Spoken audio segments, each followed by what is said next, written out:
Hello, good evening and welcome to Rangers Radio. Join myself, Fox, here on the panel. It's the one and only Fox, joined by JFK in this build-up to the next European qualifying match. Evening, gentlemen. Hello, Ox here. Hello, Fox. How are you this evening? Evening, chappies. How you doing, Fox? Just before, we always like to help people, as you know, on here, JFK. Yep. Butterbean's got a fungal infection with his plums. So anybody who knows anything that can help Butterbean in, please contact him in the lobby. Fungal infection with his plums. God's sake. I just thought I'd better let people know. I mean, Butterbean's one of our mainstays in the lobby, and if he needs help, we're here to help him, yeah? On his plums, yeah, we will do that. If we can help him sort his plums out, we certainly can do that. I'll look it up and see how you fix plums that are in that state. Thank you. Fox, mate, looking forward to the game tomorrow night, mate. Big game for us, eh? Of course, it's a big game. Really looking forward to it. Hoping we start with a really strong side and get a good account of ourselves over there. Aye. What are you looking for tomorrow night, JFK? As I said last night, as long as we come away with some sort of draw or a clean sheet, you know, not an each or a one each or two each, as long as we don't get a defeat, I'm looking for a team to do that, and that obviously that'd be the perfect result for us to take it back to Ibrox next Wednesday. Is a 2-1 defeat the end of the world? Is it the end of the world? No, it's not the end of the world, but it makes the job a wee bit harder, you know. Same as a nothing each draw, you still need to win 1-0. Yeah, you still need to win 1-0, you know, but I mean, a 2-1. I mean, for me, I'm looking for a draw. Undefeated, you're looking for undefeated draw. Yeah.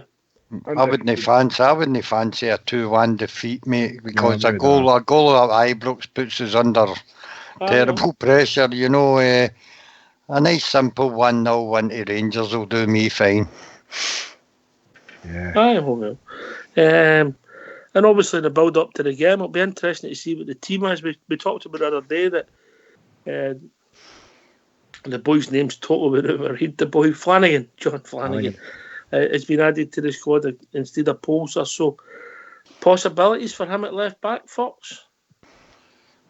Maybe, but I think I would rather have Andy Halliday at the moment. All right, okay. If you just, all I'm thinking about, my thinking here is JFK. When we had that run at the back end of the season, it was John Flanagan that was playing at left back. Yeah, it was. I think obviously there's a reason that the Gaffers brought him back into the squad.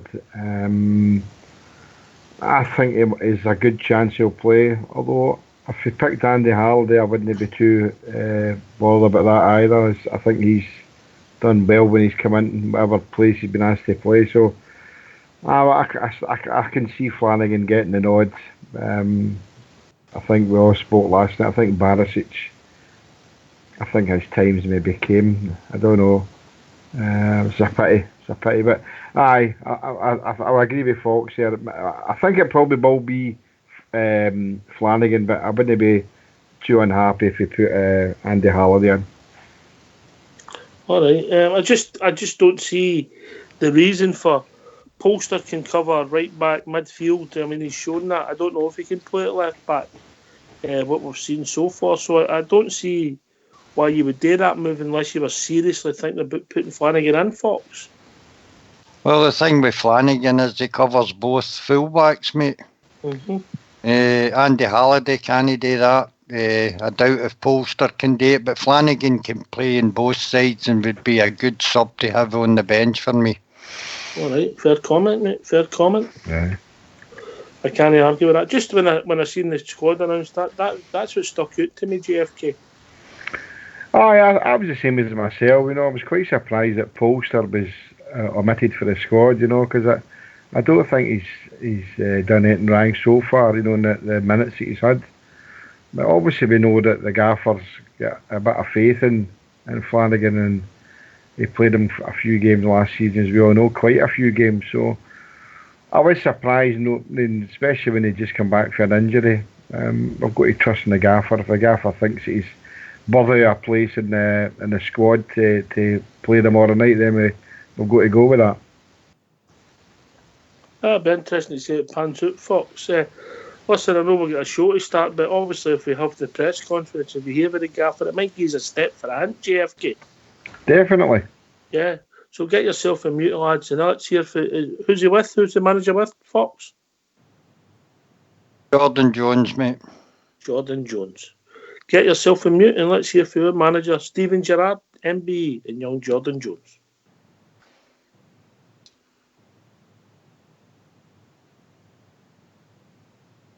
We're really looking forward to, but I think it's very difficult to gauge how much the step up is, and I'm sure we'll find out pretty soon. What do you think the strengths are? What kind of game do you expect? Well, I think it's been well documented, their strengths in terms of how good they are on set pieces. I think they've had a lot of joy and a lot of success over the years from a set piece point of view. I know they have a Brazilian connection here, so you know that technically they're going to have individuals that can create interesting situations against you. So they're a good team. I think they don't have massive names in terms of throughout Europe, but I think they have as a club, they're well respected in terms of the teams that they create. We know they've got a Brentford connection as well. So yeah, we're well aware of their threats and their strengths, but we come here in a good place, and we're right up for this challenge. And you know, it's over 2 games, so it's important that we do everything we can to try and set it up for Ibrox the week after. Stephen, do you anticipate possibly a more offensive and a more open game out here tomorrow night, and will that suit you if that's the case? They play a system with 5 defenders, with 3 midfielders and 2 forwards. Well, they have done consistently. Whether they change that against us, we'll have to wait and see. They do try and play on the floor and try and build out from the back. And I think with home advantage, you imagine with playing 2 up front, they'll come and try and cause a threat. I don't envisage us playing against the block for the majority of the game like we have done in previous rounds and domestically against Kilmarnock. So the answer to your question is yes, maybe. Do you think your players suit that open counter-attacking sort of game rather than having to break down back defences? Do you think your players are more suited to that at this moment in time? Well, I think we've been decent against the blocks throughout pre-season, and also in the games we've played so far. I have seen improvements from where we were last year. But in games where it is maybe more close to a 50-50 game in terms of possession and the opposition team trying to bring the game to you, we have had a lot of joy against them teams. But we haven't played against Midfield, so we have to wait and see how the game pans out. As I say, we come here with a lot of respect for the team and the opposition, but we come here with belief and confidence as well that we can get the result we want. In terms of goals, the way the goals are scored on Sunday, Stephen, give you confidence that Rangers can pose an equal threat from set pieces. Obviously, you say Midfield are famous for them. Yeah, it's an area that we put a lot of focus on. Certainly from an attacking point of view, we got a bit of success at the weekend. I think with Nico and Connor, and also Philippe when he's ready. We've got guys who've got real big, tall profiles in there, who are hungry in the opposition box, who can go and cause a threat. And Scotty Arfield gets his goal at the weekend because of Nico's hunger in the box. And then obviously Connor steps up as a leader and gets us 3 important points. So we certainly carry a threat ourselves. But we got done with a set piece at the weekend, which was a concern. So against a team like Midfield, we have to defend set pieces really well. And we have to defend our own box. That's the priority. I think always scoring from set pieces is seen as a bonus. In terms of progress that you've made this season, are you aware of the new guys coming in and how the team will be? Close to. I think we're still trying to shape the squad to have it complete. I think we're very close, as I've said before. I think in the coming days, obviously, could be big and important in the coming days because of the window in England. So we'll see what happens over the next couple of days. But I think we're really close to where we want to be. But I'd still like to see improvement in certain areas. But I'm I'm content where I'm sitting here now, and I've got confidence and belief in the squad we've got at the moment. But I would like to put the final touches to it as well. Is there anything imminent on that front? What's imminent? Before kick-off tomorrow. Very doubtful. Any questions from Danish media? Yeah, Danish television. Did you know anything about AC Midtjylland prior these matches? Yes. What do you want to know? What did you know about them? I don't think it was important what I knew about Midtjylland before the tie. But as soon as I knew there was a possibility that we could face Midtjylland, which was probably 10 days, 2 weeks ago, I obviously had to focus on progress from Luxembourg. But it gave us time to focus on Midtjylland, the style, the strengths. It allowed us to watch some games that they've played this season domestically. And they've obviously had a lot of success domestically in terms of results. So we know we're playing a good team. And as I say, it's a team we respect. We know they've got some really good individuals in the group. But I think their main strength is they play as a team and they play in a system that they all follow. So it's going to be a tough challenge. Has Peter Löwenkrantz been a big help for you in the preparation? No. I've got a lot of respect for Peter. He's doing a fantastic job in our academy, but I have a lot of belief in my own staff that work at first team level, and together as a group we're the ones who've analysed Midtjylland. I think it's quite clear to notice the strengths and also some of the weaknesses we believe they've got. Now it's down for me and my staff to have a game plan that can exploit them weaknesses and try and do our best to contain their strengths. That's always the challenge when you come away in Europe. Any questions at all? Sorry, John, can I just quickly ask one more manager? Your counterpart thinks that you're favourites. How would you assess that? Who's the counterpart? The other manager? Yeah. I'm not really interested in their manager's opinions or predictions or anyone who's predicting the outcome. It's not important. My focus is on my own players. They're at home. We're the away team. We're coming here with a game plan, and we'll see. I think he's trying to put pressure on our side, but I don't think you can put any more pressure on me or the team because we represent Rangers, so it always comes with pressure anyway. Stephen, can I ask one question as well? Do you sense are we springing the steps of your players? Are we springing the steps of your players given the nature of the victory at the weekend, that last minute winner? Yeah, I think it always helps. I think it always helps if I put myself back in the dressing room after Kilmarnock. It's a very happy dressing room. As I say, we've been on the end of them games where you can only get a draw or you come away on the wrong end of one, so it's not a nice place to be. So yeah, I've seen a happy dressing room. Big 3 points, fantastic way to start the season. Sometimes it's not about the style or how it looks on the eye, it's about getting over the line and getting the 3 points. We've done that. I think this will be a different challenge, a different game, and we've prepared well for it, and we're ready to go. Jordan, if you want this to be a massive stage for yourself, yeah, I think obviously every Europa League game is going to be a big stage to play on. I think every player in the squad is desperate to play. The squad's very big, very strong, so I think whoever gets the opportunity tomorrow has to go in and take it. How big a factor was a chance to play European football when you decided to join Rangers in the summer?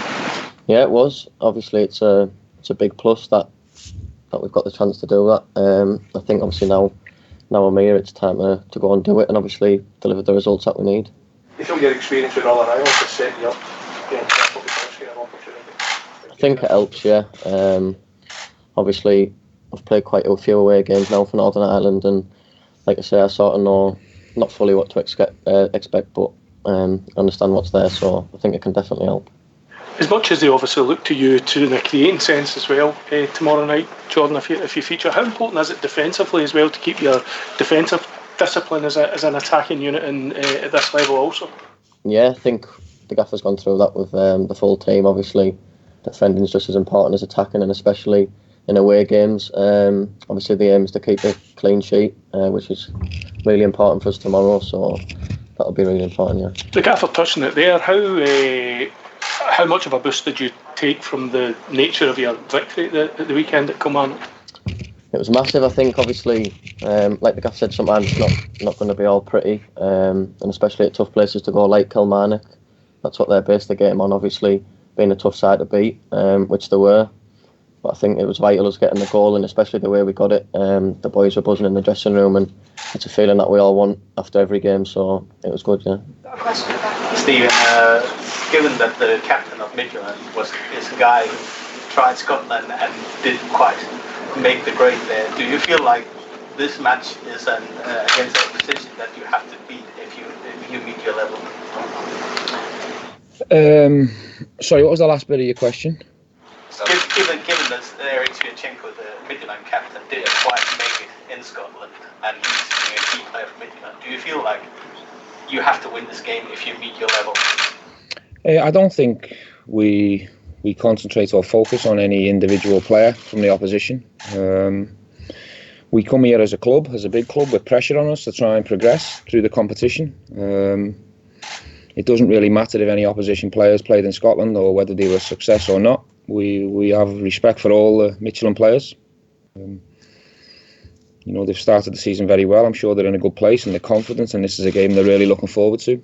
And I'm sure they'll take great pleasure in over the tie, knocking Rangers out the competition. So we'll have to play well and close to our best, or if not at our best, to progress. But I don't think we'll focus on any individual players, on where they played previous. I don't think it's important. Okay, we'll take one more question. Jordan, given the attacking threat you possess at set pieces and midfield to attack, are you confident that the team can get the goal or goals that can really make a mark tomorrow night? Yeah, I think we have to be confident. Like I've said before, the squad's very good, so I don't see any reason why we wouldn't be confident going into any game. But obviously we need to be careful as well, because obviously it's the away game. As much as we want to score, we don't want to concede any goals. So fingers crossed we'll get the right result tomorrow. Well, thanks for that, Foxhall School Blue. You back with us, gentlemen? Yep. No, a lot of clues there, if I'm being honest. No, I watched it today. Unless there was a lot of riddles there, Fox, and you were trying to piece it together, eh? I don't know why we're so worried about some of the players having Brazilians. What's a haircut got to do with it? Oh, Fox, that's your problem, mate. You always lower the tone. Sorry, pal. Sorry. That's all right, mate. You're just smooth. Oh. Let that one slide down the runway. You've not been to your wee barber's lately. I heard he's asking for you. Oh, I'll be gone this weekend, mate. It's a bit of a mess, mate. It's a bit high at the moment. Not your usual self. Anyway, digress, GFK. Not a lot of clues there, mate. Not any further forward than back in the team. No, listening to it after even watching it today, I just found it. No, no information there at all. I couldn't take it out of it. Apart from the fact it was looking a bit peed off with some of the questions, your counterpart and different things like that. But apart, there was nothing there that told us anything about who he's going to be playing tonight. So, yeah, really, there's not really much to say about it because I took nothing from it at all. Right, I'm going to put I'm going to make one prediction here, Fox. Right. Right. Alan McGregor will be in goal. He will be. Right, so that's us 1 down 10 to go. I think we'll go 4-5-1 tomorrow night, mate. I said that the other night, mate, yep. Aye. Midfield play a 3-5-2, or they have in their opening 4 games. Maybe it'll be a 5-3-2 tomorrow night with Anderson and the boy could just drop them back. They're kind of wing backs. They'll maybe drop back. Or they may not. I think the reason we will go 4-5-1 is we can double up in the wingers and match them in the middle of the park. I would go with a 4-5-1 GFK. I would obviously keep your back 4 tight. Your 2 wide men have maybe got a job today and they're going to substitute. You either have one sitting just in front with 2 in the middle, and that gives you a solid base there. And obviously we know what Ellis can do. And then the 2 in front, it's either 2 and 1 in the middle or 1 and 2, if you get what I'm saying, yeah? Yeah, I totally agree with you. Their job is to support, either they 3 players or they 4 players is to support Morelos. You know, when we spring clear, when we have got pace in our ranks. Yeah, definitely. You know, I mean, that's the way I think that there's a good chance that the Rangers will go tomorrow night. Go at them. I mean, they play they play a 3-5-2 all the time, as far as I know. So I think they're there to be exploited. It's who we play in the one. Well, we know who the one's going to be up front, you know, but it's others. Will Arfield be in there? Ojo will be Davis, Arivo, Kamara, Jones. You know, but the back four takes care of itself for me. But the 5-4, 5-4. I see. There's a lot of players that are going to be missing out in there, and that's a great choice to have that the Gaffer's got. That he's got a lot of good players who will not get a game tomorrow, never mind being on the bench. So glad it's his headache. But we can just pick the team that we think might get played or we want to be played. You know. I think the middle three will be very important tomorrow night. I've got a funny feeling that Steve Davis will not play, mate. I think it'll be Aribo, Kamara and Jack to try and stifle the midfield. We don't know what we're up against, and it would make sense to me to err on the side of caution. I just think that plugging up the midfield is very important to us tomorrow night. We don't want to go losing a couple of goals. Yeah. So I think Davis maybe miss out tomorrow night. Yeah. Do you think that's tactical, Fox, or is that to save the old John Greggs? Sorry, say that again? Do you think that's tactical, or is that to save his legs? I think it's tactical, mate. But you wouldn't play your best player? I don't know. I just think that we should be solid in the midfield. We need 3 ball winners in the midfield, I think. And although Steve Davis does nip in and steal balls off of people, he's also good at passing. I think I would open up with the 3 more physical centre midfielders. What about what you named? What about having Davis, Jack, Kamara, Aribo on the left, and another on the right, say Scotty Arfield? That's possible, but I think it's usually I'll be hinting the press conference that Jordan Jones may play because they've got 3 at the back, and if we can break with the 2 fast outside men coming on to the 3 centre halves, I think that would give us our best chance of scoring an away goal, you know.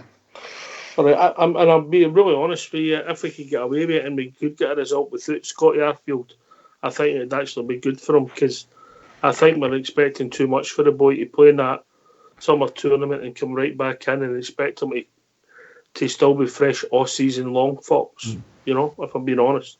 Maybe so, but I mean, he's had a small break, mate, and he'll always want to play, Fox, but that's the job of a manager. To protect somebody for themselves. Aye, probably. Aye, but even I've put him in the team tomorrow night. But I've contradicted myself, no, for the first time. JFK. I think. Right, sorry, JFK. Sorry, I don't see. I mean, I know it's only one game there, but I just can't see how we can play Jack tomorrow. No, for me it'd be Kamara, Davis, and Aribo. One game doesn't make you a bad player. I just didn't think Jack was at the races there, and I thought he should have been substituted at half time. But it's a good dilemma the Gaffers go. Me personally, I think you got to play our best player, and that's Stephen Davis. So I'd love to see him. That for me, that's tactical. He's got to play him. If he's going to leave him with the team, it's maybe for his legs. But I don't see that. I think Stephen Davis is going to have a tremendous season for us. Up and coming, so no, my middle three would be definitely Kamara, Davis, Aribo, and obviously I'd have Jordan Jones out as well. No, so I would dispense. I thought we could have done with Kamara on Sunday against Kilmarnock. I think he was missing big time, so that to me means that Jack's got to vacate that spot. I'll have a wee glass on you that Jack plays tomorrow night, GFK. I think he will play, but we're giving out team. No, we can give it teams we think, or but teams we want. No, I would play Kamara, but I don't think he will play Kamara. I think Kamara will play tomorrow night, but I think Jack will play as well. Well, okay. You know, but it'll be interesting, mate. It's only your opinion, but of course, there must be loads of other people out there with opinions, Fox. One would hope so. And if they wanted to come and talk to us and give their opinion, what's the number? It's 0141 356 1972. Or join us at Skype at rangersradio.online, where you'll be brought into the one and only Old School Blue. Oh. And right on cue. Aye. It's Albert. Right for detention. How we doing, Albert? I'm good, guys. How are you all doing? All right, mate. How's your good self, mate? How was your day, mate? It's been fantastic. I've just been stoating about. What does that entail? What about the Paisley Road like an empty crisp pole? Know what I mean? Just...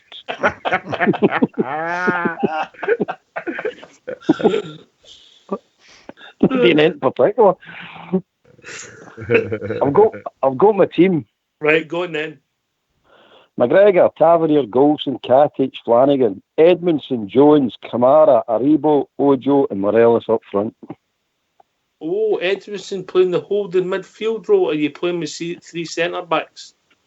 No, I'm playing with him for the whole midfielder.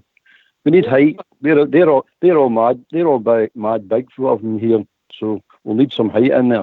The Vikings.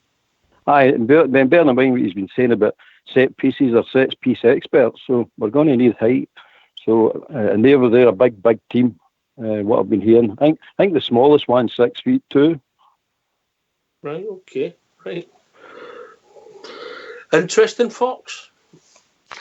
I think the manager tended to mention them in Europe over the last couple of seasons. Have been good at set pieces. After I watched the Albert game, mate, I didn't particularly pick out them being good at corners. Maybe they just had an off day, I don't know. The only set pieces I said was the boy Anderson, the number 6, I think he was, who had a terrific long throw into the box. As I say, I never noticed anything special in their corner kicks or set pieces for the deck, you know. We're the set piece kings at the moment, Albert. All right. It's only taken us 10 years to do it, but we're getting there, you know what I mean? Two goals in 10 years. That's good. I'm sick of saying it. In fact, it nearly slipped out my mouth on Sunday. I was watching the game with a mate, and nearly saying it. Corner kicks, we're just hope, bang, goal. Oops. I nearly said it. I didn't quite say it, but I nearly said it. So that. And then we got another one and scored again. I says, "Shut up! Just don't say anything. Just you know nothing about football, so shut up." Thanks for the call.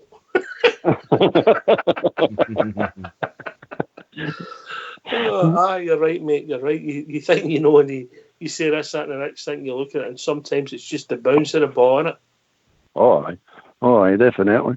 I'm looking forward to this game more about. I must admit, I'm not looking forward to it. I mean, I hope they're an attacking team because I heard them saying today, they might be a bit more attacking. I thought he was going to say that'll be a change. We've not played an attacking team yet in any of the competitive games we've played. You know what I mean? So it's a wee breath of fresh air if they're attacking. Maybe see what we've got in attack this time. Aye, it'd be interesting. Do you think it'll give us a marker tomorrow night, Albert, of where we are? Aye, definitely. This is the real deal. I think. I'm talking nonsense because I've never seen them or even bothered going onto YouTube to see them or anything like that. So I'm talking nonsense, but I've got a feeling this could be the real deal. This is the real first test, as it were. I know Kilmarnock was, but that's a different test. No, I mean that's a test of attrition. That's slaughter. That's absolute slaughter. That. But this is a real footballing test, I think. Albert's got a feeling, JFK, that this could be a marker for where we are. What's your thoughts? Yeah, I definitely agree with that. You know, I mean, Midtjylland played 4-1-4, you know, so they're doing no bad in their own domestic league, so it's a big step up for us after playing Kilmarnock. They're no mugs, so they'll put themselves a bit well. don't know much about them, only just what I've saw on YouTube and things like that, and what I've read. But they're a big, strong team. So that was interesting. Albert's selection, and I can see he's thinking that as well. So, this is a big one for us. I know every game is big for us, but this is now the big picture. This is where we want to be. So we're really looking forward to tomorrow night's game, mate. But it's got to set down a marker for us. Mm-hmm. And Albert asked the lads what they would take, what they were looking for. What's your own thoughts? What, score-wise? Aye. As I said the other night, any score draw or any Rangers victory will do me, mate. I'm not that particularly bothered. 3 each will do me any score draw or a victory. Even a 1-0 defeat, I suppose, at a push. You know what I mean? Mm-hmm. Better be a 2-1 defeat. Or a 2-1, aye. Mm-hmm. Even a 3-2, but I mean, I know we've got different players, we're a different team, we were new last year, but all the away games when we got to a certain level last year were pretty exciting in Europe, eh? Oh, aye, they were good. They were definitely good. And I hate to say it, but we Middleton played, the ones he played in, or come on and he played well. You know what I mean? I think the wee boy done really well in the games. Right at the start of the season, he was playing well for us. The boy, you know. Aye, he was playing well. And so was Candace. I mean, and that's 2 players that were no go at. You know what I mean? So the boy Ojo and the boy Jones and Aribo, these 3 boys, I think they're going to be a surprise package tomorrow night. I really do. I think they're going to come into their own. It's, to my mind, it's a sink or swim situation here with them. No, I mean, you go, let's see what you've actually got now. No, I'm not putting too much pressure on them. No, I mean, I'm not expecting them to go out there and just single-handedly win the game or anything like that. But I'm looking for an impressive performance. Put it that way. Talking about unknown packages, we've been joined by Big Ulster. Well, how are you? How are you all, guys? Keeping well? Hi, Ulster. How you doing, big Hi, man? Ulster. I'm doing all right, thanks. Just for the record, mate, I was knackered this morning again.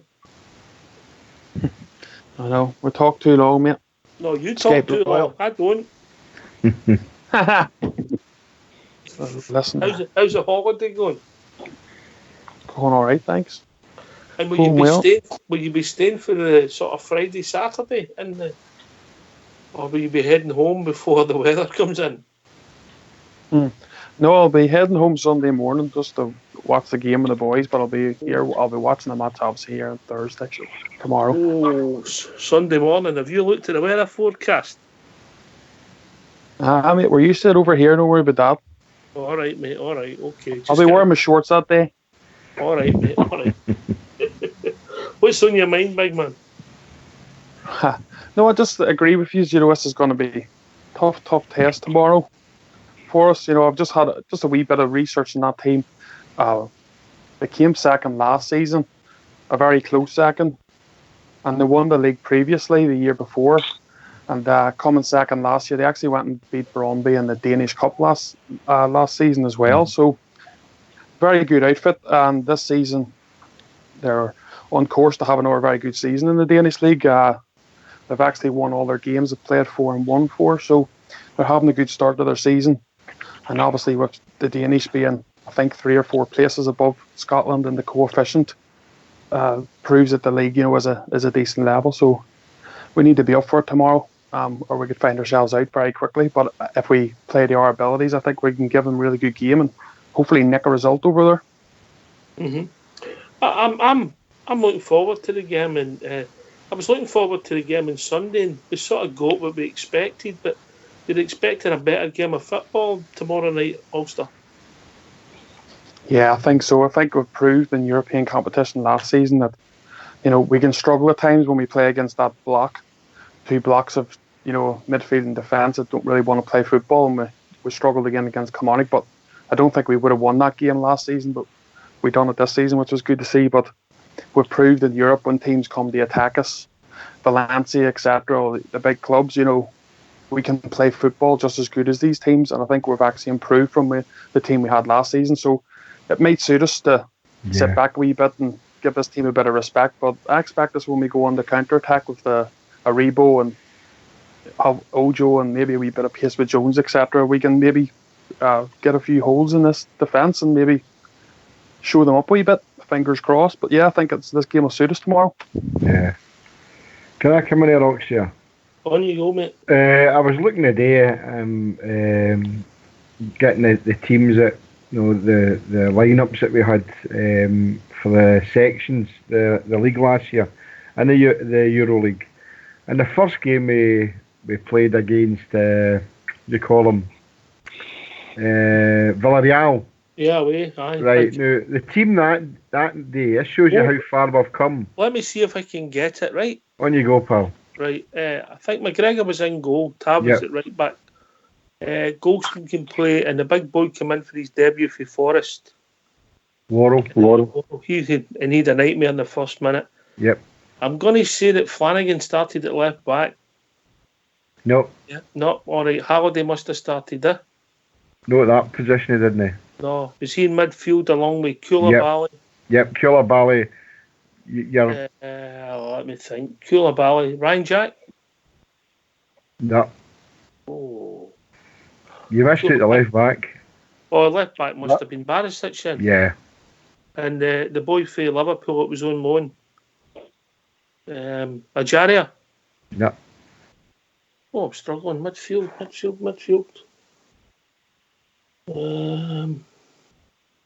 Midfield. Koulibaly. Right, give me the midfield then. Go on. Oh, it was Halliday, Koulibaly and Scott Arfield. Oh, and then up front we had Candyman. Candias, Morelos, and... No. Oh, Lafferty played. I think it was Big Lafferty, wasn't it? Big Lafferty played the Kent on the left. But my point I'm coming to is that the personnel that we've got now look at the team that we put out there against Villarreal. It was a... Well, you could probably say there was three or four players out of that maybe you would rely on. But my thing was the bench. Can you name the bench by any chance? Middleton was on it. Middleton was on it. Fotheringham. Yep. Morelos. Katic was there. Morelos. No. Graham Dorrans, Umar Sadiq, Fodringham, Ross McCrory, Nikola Katic, Eros Grezda and Glenn Middleton. Now you look at the squad of players we've got now, guys.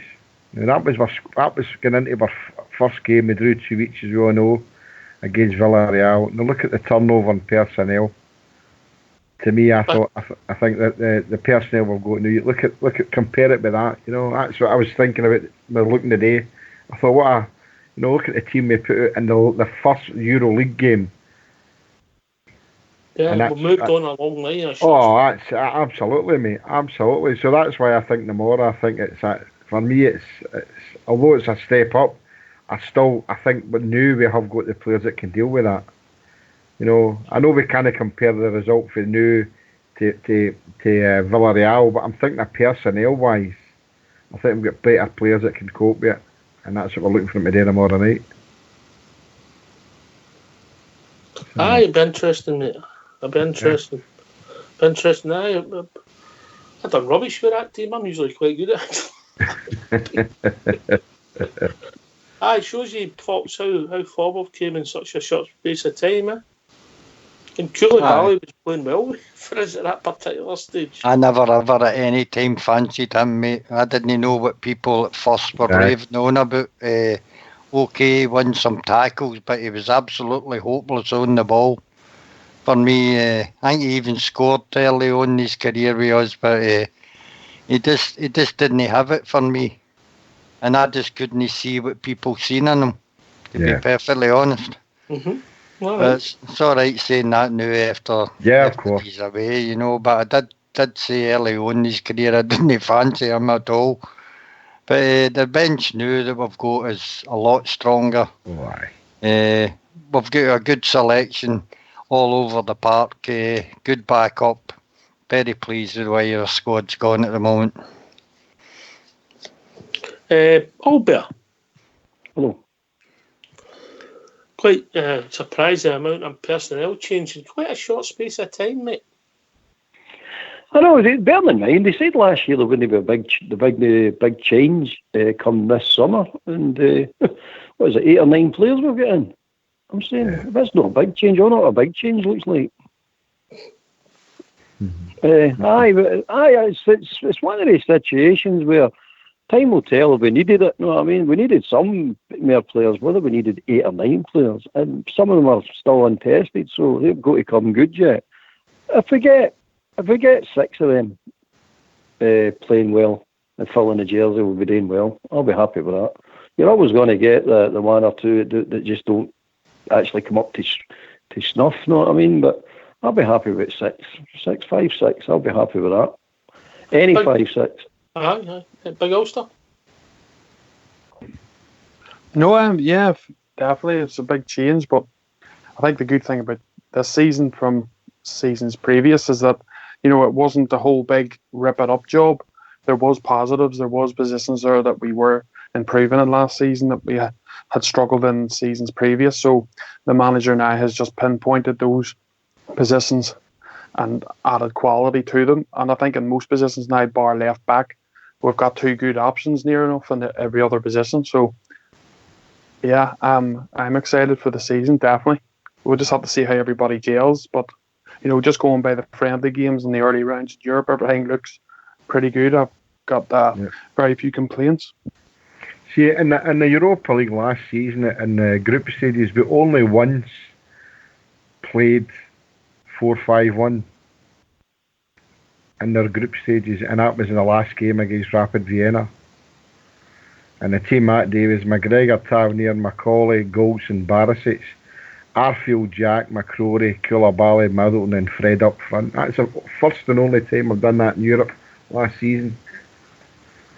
So, and we get beat that night when we opened up and we put it the last few minutes, but there wasn't much between the 2 teams, which was a testament how far we've came, you know, because they're quite an established force. I'm not saying they're Barcelona, but they're... No. You know... Did we get a goal or 2 goals disallowed that night? Oh. I think it was 1 good goal at least. One good goal. I think we Middleton scored that, didn't he? Yeah, you're right, it was. It was a cracking, well-worked goal too. Yeah. I think that was going to make us 2-0 or 2-1. Was that 2-0? No, we get beat with Rapid Vienna that night. I know, but that goal stands. I know. I can't remember. By the way, the Russian game was away from home. Was it the Russian game? We got a perfectly good goal chopped off to go 4-2 up. It was. Is that what it was? Aye, that's what it was. Just before half time, wasn't it? Yep. Was it Young Middleton? Or was it Morelos? I think it might have been Morelos, to be honest. Spartak, a 4-3 game. And they scored 2 goals in the second half. You never get beat, mate. Big Golston there. I know he's a hero at the moment, but he wasn't a hero after that night. It was like Bambi and ice. 2 goals in a minute we lost. Aye, but we came a long way, and we were satisfied with the run of Ulster. What, sorry, Hawks? We were satisfied with the run last year. Oh, flip, yeah. Big time, yeah. Big time. That was some big clubs. We had to play, you know what I mean? And I know we're Glasgow Rangers and we expect to beat everybody, but, you know, coming from where we have been the last 4 or 5 years, and, you know, them teams have been settled teams in their own leagues and doing pretty well. So for us to come and build a team with Gerrard for 1 season and compete with these teams, both home and away, especially the Villarreal games, because the amount of money they spent that summer was money we could only dream of. So to go there and get 3-3 and then to go and play a whole second half at Ibrox and still make the better chances in the game, I don't think you can argue with that. Yeah, maybe the disappointing game was maybe the Russians at Ibrox, really, and that was quite a poor game. And Grezda could have won it for his right to the death, Albert. That was frustrating. But last year, you got to remember, last year the expectation was fair, the support wasn't that great because it was a new squad, new manager, rookie manager, and everything was sort of new. And we'll see what we do.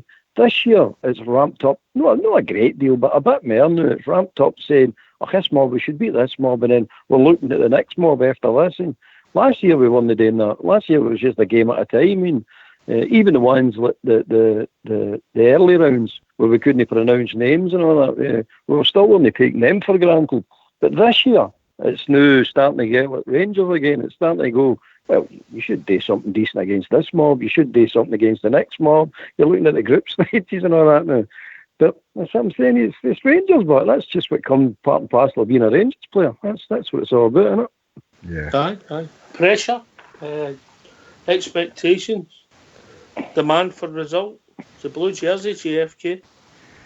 Of course, it's a big demand, you know, and the players that put the blue on have got to realise that, you know. And earlier the last few seasons, there has been a few imposters, as we know. You know, I mean, I'm with Fox, that with Koulibaly for me was a lot of people raved about him, but I was never convinced about him.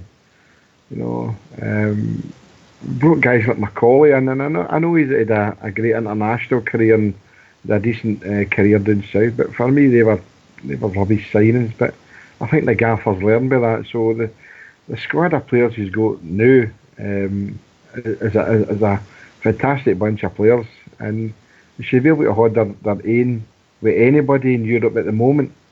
And I'd probably say that for Europa League standard. I don't think we've reached the Champions League standard yet. I've still got a wee bit to go with that. So it's a big thing for them to pull the blue jersey on. They need to perform for us, and it's not just in the league. They need to perform every game they play. So a lot of pressure on the players tomorrow night. So go and perform for the troops that managed to get earlier, and us guys that's sitting here watching it. I'm confident we'll get a result. We've been joined by a caller. Evening caller. How you doing, lads? It's Mark back here. How you doing, folks? How we doing, mate? How you doing, mate? I know, 2 days in a row. It's a great one. 2 in a row. I'm working tomorrow, mate, so I'll be in the lobby. You didn't take me up, Ox. I was disappointed. I said when you had that guy who was the expert in Danish football on, I'd be the East End of Glasgow correspondent for you guys, but you wouldn't take me on because of the proximity to where I was. The only thing is, mate, I can't do it now because you're not allowed to swear, so I can't do that. So sorry about that, Mike. No, it wasn't that I didn't want to do it. We've only got 2 hours on the show, mate. Well, listen, lads, what I was going to say, it was quite interesting what you were saying there about the squad. I would imagine, you know, a lot of people think we've got a better squad, but my worry for this season is, after watching the 3 pre-season games, and I know you can't really gauge pre-season games, is that we're not scoring goals. We're dominating games, and we're not scoring enough goals. And basically, Kilmarnock again was an example that I think we don't have much width. With Kent not being there, and I know a lot of people don't fancy Kent, but Kent terrified Celtic as far as I'm concerned. You're relying on a 37-year-old man, Defoe, and looking at last Sunday, Morelos, his cards are marked to referees. He's going to get booked even if he's fouled. Do you know what I mean? So I think we're pretty short up front, and that's my worry. They will end up drawing quite a lot of games this season. I agree with the squad. I don't see a lot of goal threat from different areas, if you know what I mean. I like Docherty. I hope Docherty comes on. He is a guy who's industrious.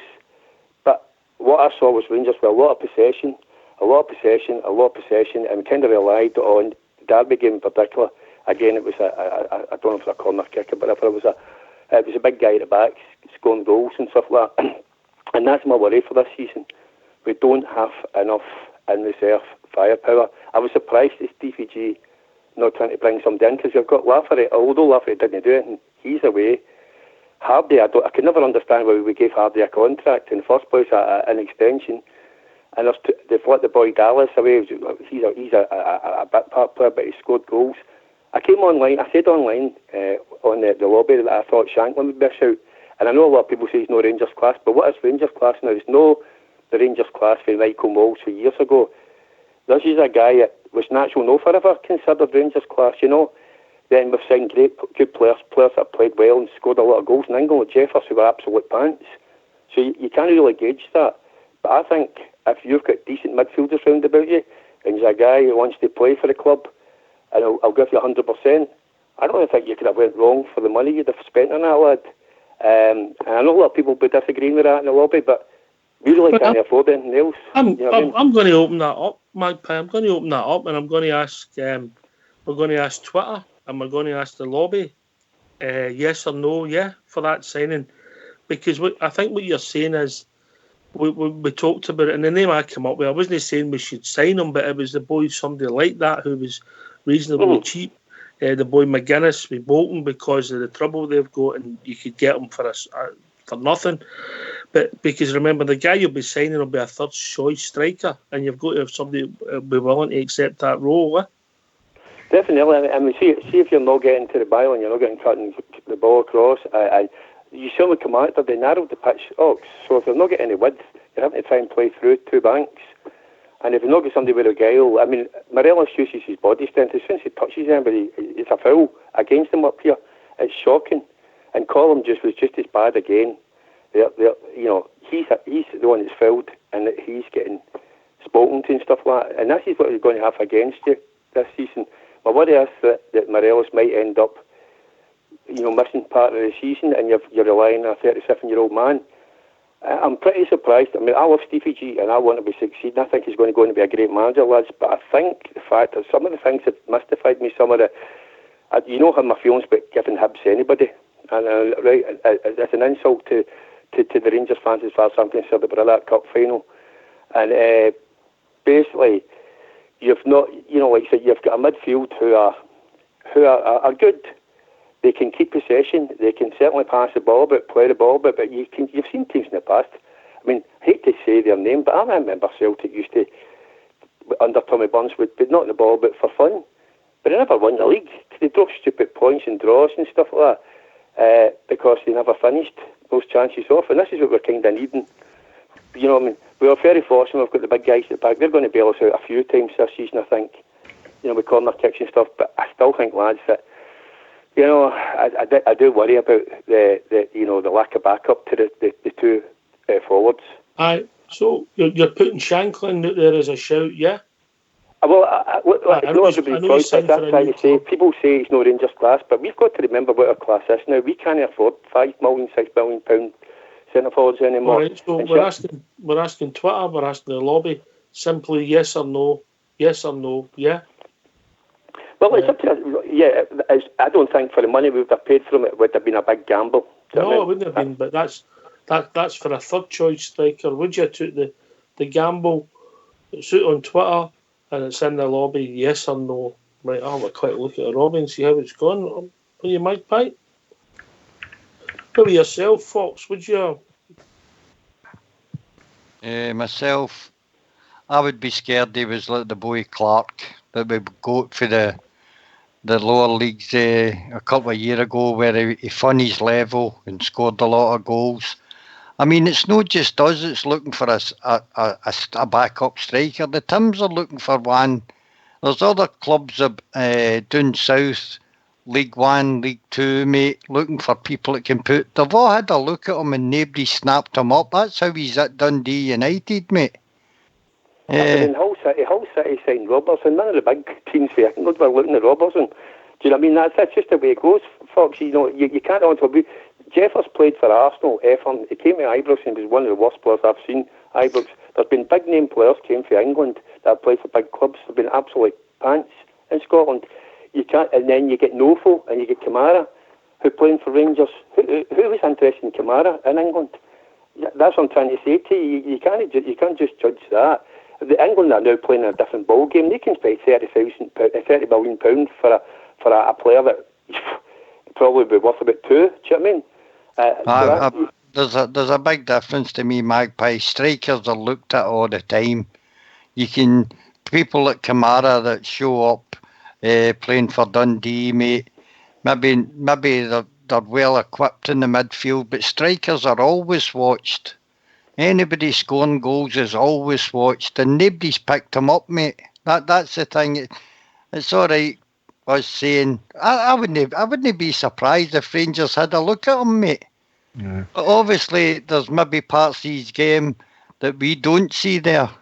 But don't get me wrong, a striker, it's hard to score against East Fife as it is against probably Celtic, mate. If you can take a chance, you can take a chance. I just don't understand why nobody else has chased them either. Well, exactly it, Fox. I'm not just saying Shankland. I'm just saying I think the boy McPake. They've got the big hopes for him. But basically, what surprised me was why Stevie G didn't play any away games. At the start of the season, and also I thought some of the boys might have got a bit, more game time. And basically, but I just feel that's the only part we're lacking in this moment in time. Is really we don't have great width. Jones looks the part, but sometimes I feel as if he just runs into channels, and I don't know. Not seen enough of him yet, Magpie. Yeah, it's early days. That's what I'm saying. The hasty signing was a bit strange because I always thought we had good enough players in our youth team, and I don't even know if the guy will get a game if we're going to loan him out. And in Middleton, you said that yourself. I mean, I would hate to think the Rangers paying in his wages if he goes to Hibs, man. I don't know, as away at Hibs. If he's away at Hibs, I hope Rangers are paying a brown penny for one year player to put that to. Well, I just hope the Rangers are paying a brown penny for 1 hour player to put on that green and white top and play for Hibs, because that is absolutely insulting. Do you know what I mean, lads? And that's how I personally feel. I don't know about you guys, but it's how I personally feel about that. I'm with you, mate. I'm with you, 100%. Well, my answer to the question is yes. I said last season we should have taken a wee punt in Shankland. I watched him the other night there, although it hurt me to watch Scubdy United, but I wanted to watch some football, and he scored 4 goals. And he looked alright. For me, they've been... Well, that's what I'm saying. At our level, Scottish level, he would have done a ton. That's what I'm saying. I'm not saying he's going to be a world beater, he's going to do things, but at our level, I think he would score goals. Yep. In the panel, there was a slight majority, quite a hefty majority to say yes. On Twitter, the votes are cast, and it's 50-50. Exactly 50-50. Are you going to Twitter and make it 51-50? I can say my answer's no. I just don't think the boys. I just don't think the boy would be the guy we were looking for. Personally, I just don't think I think he lacked pace, mate. I think we saw that when we played against him twice, once away from home and once at Ibrox, mate. I think, But you've got to remember who we were playing and who he was playing for. Be better. I accept all that, but I did watch him particularly at Ibrox to see his movement, to see what he had to offer, and I just thought he looked. That's only that one game. Would you say Ali McCoy was the fastest in Ox? No, but when McCoy's... I'm talking about it's a football brain, it's a brain, it's a centre forward's brain, it's a positioning. McCoy's was at a completely different level, mate. Oh, I know. But what I'm saying is... When McCoy came to us, he came as an attacking midfield, mate. Yeah. He played in midfield a lot at the start, and he grew into the position. Yeah, I know. As I said to you, but it was just like what it's what we can afford at this moment in time. 50-50 on would Twitter, you agree? Would you say the panel? Do you guys think that we're short up front? Yes, we do. But fear of Morelos, I know it's pessimistic. Hold that thought, Magpie, because we're going to have a tune. Get your cell phone mute. We're going to have a tune for Old School Blue.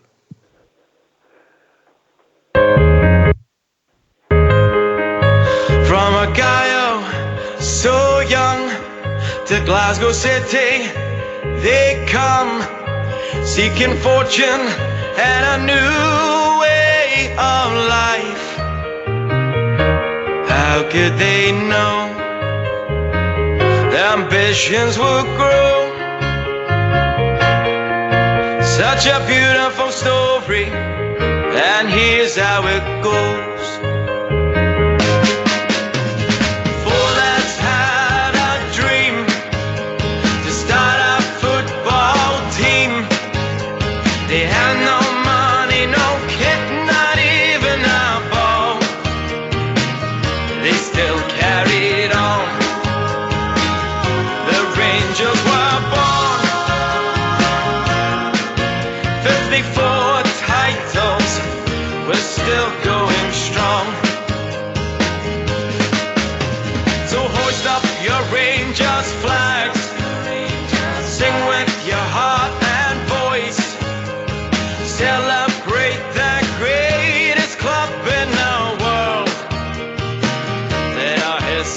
Show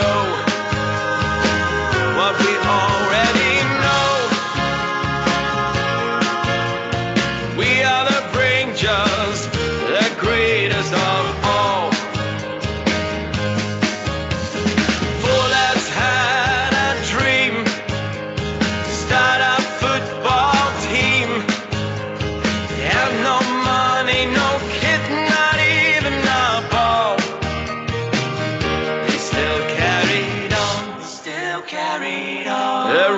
Rangers were born. 54 titles, we're still going strong. Four lads had a dream to start a football team.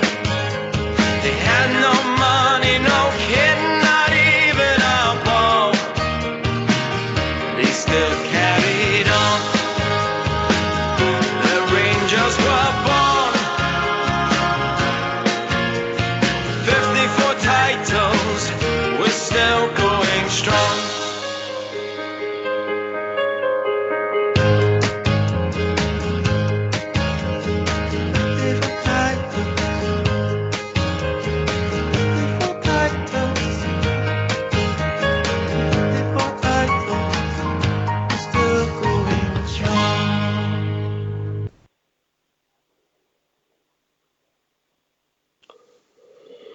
Well, thanks for that, Fox. Just to know you, just to give you a wee interesting fact for some inside information on the subject that the staunch the Magpie raised, the boy that does my Twitter page, the staunchest. The boy was in his class at school. So he's no committing himself because he's biased and he knows a lad and he's a big Gears fan. Magpie, it swung 57% in your favour. I see. That your message tweeting. There you go. I bet you, by the way, I wish we'd all Ibrox loyal. If I go up and knew that it's Spicy 57, you realise that, don't you? Listen, I can't wait to see that song, by the way. Thank you very much for playing. I love that song. And can I just say, I can't wait to the one with the add-ons. It's got to really upset Celtic. It's got to be 55 titles and still going strong. Aye, once we 55, 56, 57, yeah? Definitely, mate. Yeah. See, like I talk about strikers there, you know, I mean, I would have taken Shankland, but I'm going to throw one into the hat that I think that we should actually make a bid for and hope that we can get him as a future striker. And because I rate him, and I think the guy Brophy, if Kilmarnock, would be a good player for us.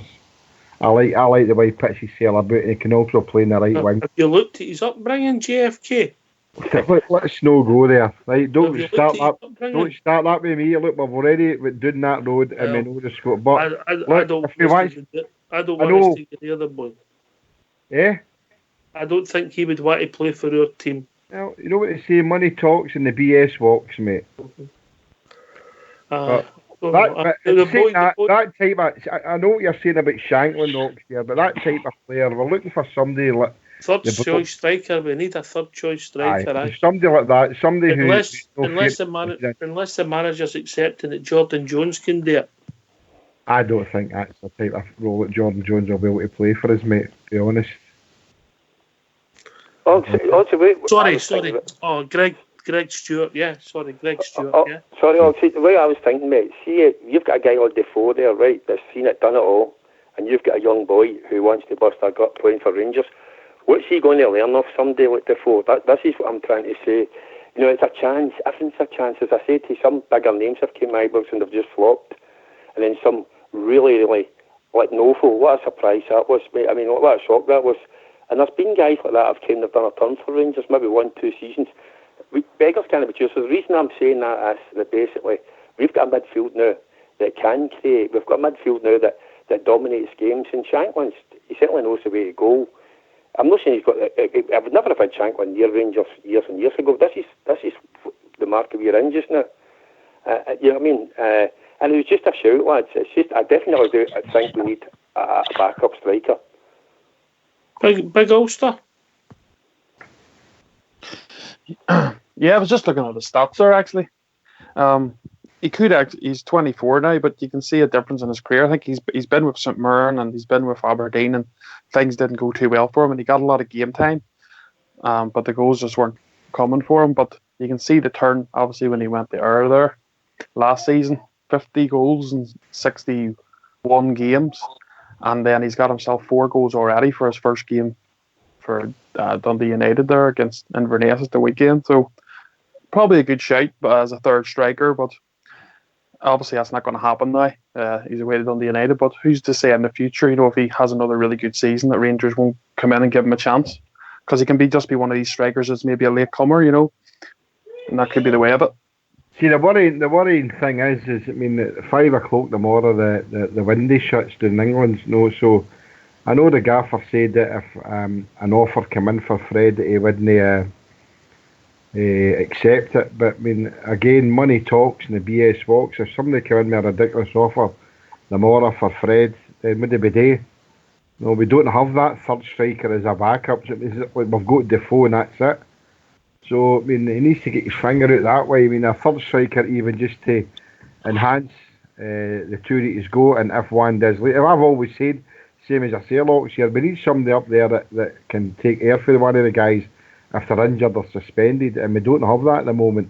And the equation could be taken away for you tomorrow night at 5 o'clock. I could be wrong, but I think that ship sailed for this Monday, mate. Yeah? Well, you don't know. Funny things happen, mate, in the last day. As Fox said earlier on, there's people always out there looking at strikers, and we don't know if somebody comes in tomorrow and makes a silly bid for Fred, and they've got no alternative but to take it. So let's not count our chickens. We need to wait till 5 o'clock, bell rings, and then that says we can be happy. We've got a big game tomorrow, and if Fred's in the team, then obviously then we know that he's no gone. But you never know what might happen. You never know. I think if he was going tomorrow, he wouldn't have been on that plane today. Sorry, mate? I think if he was any thought of him going tomorrow at all, he wouldn't have been on the plane today going over to Denmark. Aye. And even if he does, George is a smart man. He's been in football a long time. He's seen players come and go. I would think he would have a plan. If that was to happen, in my opinion, it'd be because we know that there's been a lot of talk, a lot of rumours, and I'd be very surprised if we didn't have a plan.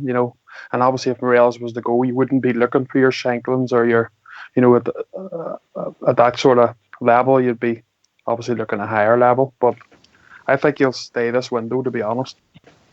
I hope so, mate. We'll soon know. We'll soon know when we're on the show tomorrow night after the game. We'll know what's happened. That riddle will be unravelled. I just wish that Ibrox Loyal was here now, Ulster. Oh, do you know why? Where's he? Do you know why? Why? The old Twitter works out the percentages for you when we have a poll. He would have loved that. Poor Ibrox. He would have loved that. Miss old Ibrox. He was a character, wasn't he? He'd been going mental. He was a character, he was. We miss him. If you're listening, get yourself back on. No, I never went that far, but I'm just saying we miss him. He was a great fella to have on. Another character of Rangers Radio. Well, going from one character of Rangers Radio to another one. Albert, what's your thinking? Do we need a third striker? Or? Oh, we definitely need a third striker, there's no doubt about that. But the big dodos there, I keep saying. The boy Shanklin, but you got to remember, you can't compare him to Novo and Kamara, because Novo and Kamara were mentioned by other people within the game. This boy's no. But Kamara was mentioned by McCann, saying he was a good player, and if we get into the Rangers team, it'd be hard to get him out. Novo was... we were after Novo, so was the Beasts, and there was a few teams down in England after we Novo as well. But the boy Shanklin, I've not heard anybody but Rangers supporters talking that boy up. And I'm not saying he's a bad player. I've not really seen the boy, but it seems strange that nobody. I mean, I'd have liked it if there was about 6, 7, 8 different teams in for him, but he chose to come to Rangers. You sit and go, aye, well, definitely. But when nobody's in for him, apart from Scum United, you know what I mean? It's a bit dubious, but I think we need a third striker. I don't understand why we get rid of Hardy. I just don't understand that one at all. We need a third striker, and I don't know about Big Dodo. I'd like to see Big Dodo getting a chance. I really would, because I quite like that big boy. See, can I come into that? I understand what you're saying. It is all about opinions, and I do respect that. You basically, but see, at the end of the day, see, in the old days, the English teams were coming up to Scotland and buying players like Andy Walker. and buying players from Scotland. They wouldn't entertain anybody from Scotland anymore. That's how things have changed. As I said to you, the money they're spending on international players from around the world, and some of them not even that great, 30, 40 million, they don't look at a market anymore. So it's a completely different. It's completely different from when No Phone that was playing. You can't take the English market as a barometer. That's just a broken market now. There's no credibility down there anymore. They're just mad. They're just washed with cash. They don't know what to do with it. But Scottish football now is at its lowest ebb. It's really dreadful. There's definitely. Players that anybody would even look at. Do you know what I mean? Oh, aye, absolutely. And I'm talking about. As what I said was, I wouldn't expect Rangers to have signed Shanklin maybe a few years back, but in their position just now, where else can we go for a striker? Where else would Rangers go for a third choice striker? Here's what I think. I put a name out there. Why don't we just ask people in the lobby, put a name out there that Rangers, somebody that the Rangers can afford for a third choice striker? Here's what I think might happen, Magpie, yeah? Yep. Once the window's shut in England and they announce their squad, there'll be players surplus to requirement, and we might go and get another loan player for a year. Is the European market still open? I mean, they were talking about that team that we've got the rest of the Croatian players from. We were looking at one of their forwards, remember? And I don't know what's happened there. But, it's not exactly been successful, was it? Grezda and Barisic, is it really? I watched Grezda the other night. I don't know if you've seen it on YouTube, the Berwick Rangers game. They actually looked quite good, but it's Berwick Rangers. You know, he was playing for the youth. But no, as I said, it's all about opinion. I mean, it's just a name. But what I'm saying is, if anybody else can come up with a better name and affordable, then I'm all for it.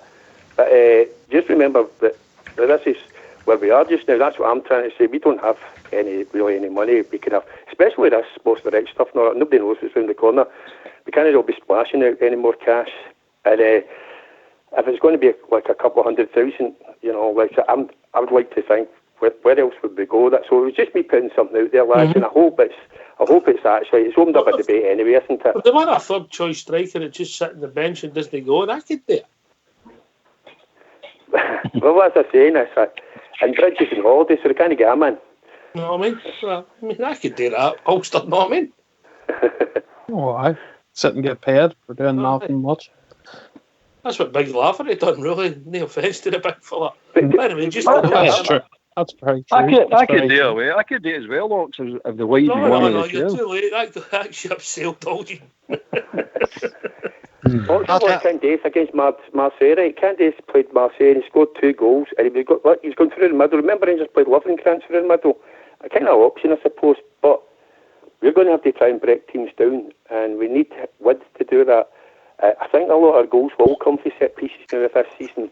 Just looking at the pre-season games and the height we've got at the back, but we can't go through that. We can't go through the ringer with that Kilmarnock game again. You know what I mean? Didn't it surprise you, Magpie, that the game was like that, did it? So it's awful. That pitch, there's no place for that pitch in Scottish football as far as I'm concerned. If you want to be taken seriously, and it's like as Stephen Gerrard says, it's been a culture shock to come up to see some of these stadiums and some of these pitches. But that's a joke. And the entertainment's right out the window. You know, let's make it even more congested with putting the pitch in. And it's like, let's not get beat at all costs. But, you know, it's not. I could understand they're playing like the old Rangers team with the Michael Moulds and all this. Are they really scared of hiding?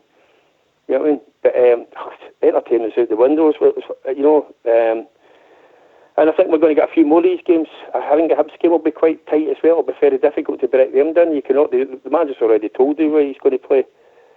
Magpie, that's Scottish football. Scottish football is a busted flush as well. No, I mean we don't do nothing right up. We don't do nothing right up here. I mean we're sponsorship, for example, the SFA brag about it's 2 bob in a bag of caramels and share it out amongst us.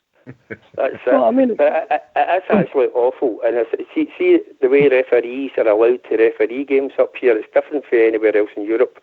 You know, you're allowed to kick people. You're allowed to do whatever you want up here. And then they can't understand we've got no ball players.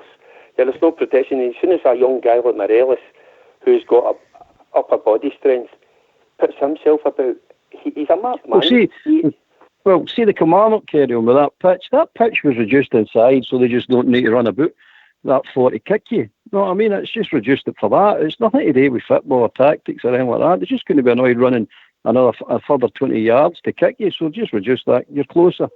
I don't know if that was Kurt Broadfoot or Darryl Broadfoot was playing for him, man. What is that? Seriously, to think he ever played in the Rangers strip, it's shocking, by the way. To think he played in the UEFA Cup final, mate. I know, oh my God, I tell you what, unbelievable.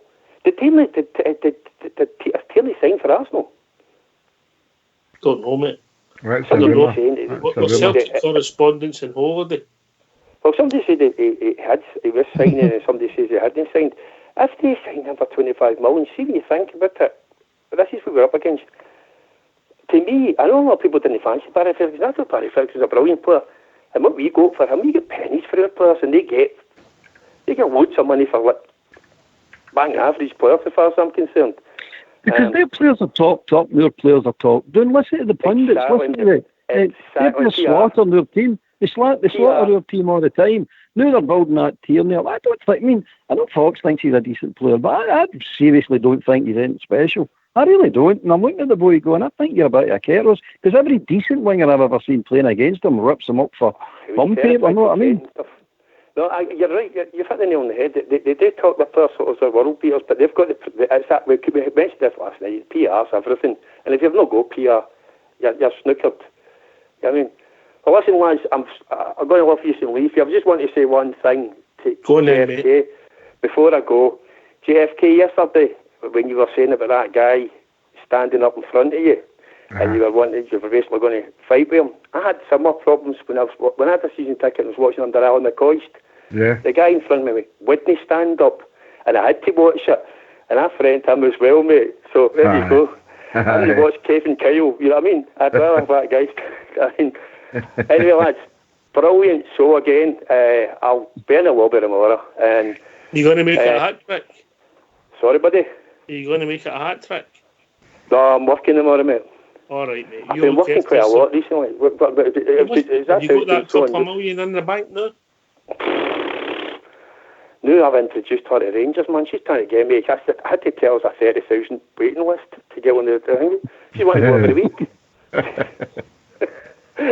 She, honestly, God, she stopped talking about You can afford that. You can take her to hospitality. For 4 days she stopped talking about Love Island. I couldn't believe it.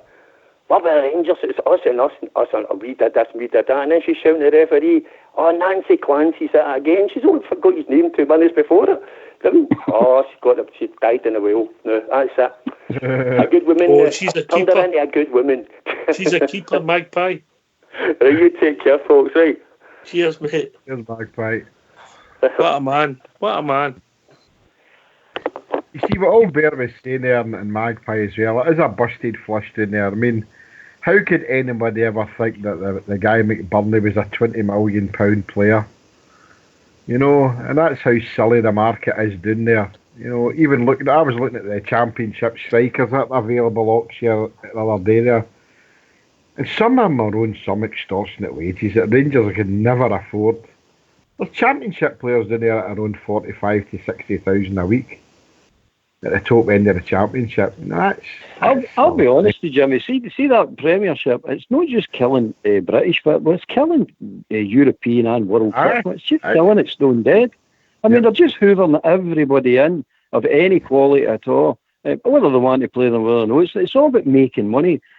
Chelsea's model's a good example to bring it up. I mean, they just keep buying players in at any age and then rent them back out again. And then they've no intention to bring them into their first team. They're just using them as a revenue stream, build them up, coach them, lend them out, bring them back, sell them on. That's their model. And by the way, they're reasonably successful with it. Maybe no winning trophies, but you look at their balance sheet and I bet you go, yeah, their returns are no bad for their transfers. But it's gone. The football's gone as far as I'm concerned. I know they're talking about VAR and all this crap to come in. You're getting it. I know it's for Rangers show now, but it has been announced at £25 million for Tierney. For what? They're selling their best players. Yeah. Aye, it's BB. Oh, they're dreaded. You know who's they've announced it that the deal's been reached and it's a £25 million upfront deal. Whether that's, but it's just come up my wee news feed there, so I don't know if it's a fake news feed or no. But anybody else out there who can tell me different, but I'm not want to talk about them. But I agree with what Ox here saying there about they're trying to gather us. They're buying cheap substitutions. All I would say is, and I don't think I've said this for a couple of nights. Oh, the money. I've been contacted with my Twitter people, and somebody's came with a name. Remember, we're talking about third choice striker here, Fox, yeah? Aye. Jason Cummings, cheap, cheerful. Nah, no for me either. Don't shoot the messenger. Look, mate. I've got a lot of faith in Mark Allen and Steven Gerrard. I believe they've got a striker in mind. Maybe he'll no be free to next year. We've got to be careful with our money. I would expect us to go in maybe looking for somebody coming to the end of their contract, and we'll be in January to pick them up, mate. I think we plan ahead, and we're taking the risk that these two strikers will get us to January, or maybe into next year anyway. I don't think we're going to squander money bringing in a third striker. It's not going to be any good to us. What about re-signing Lafferty? You can see why I'm not in charge of transfers. You can see how you don't take the questions.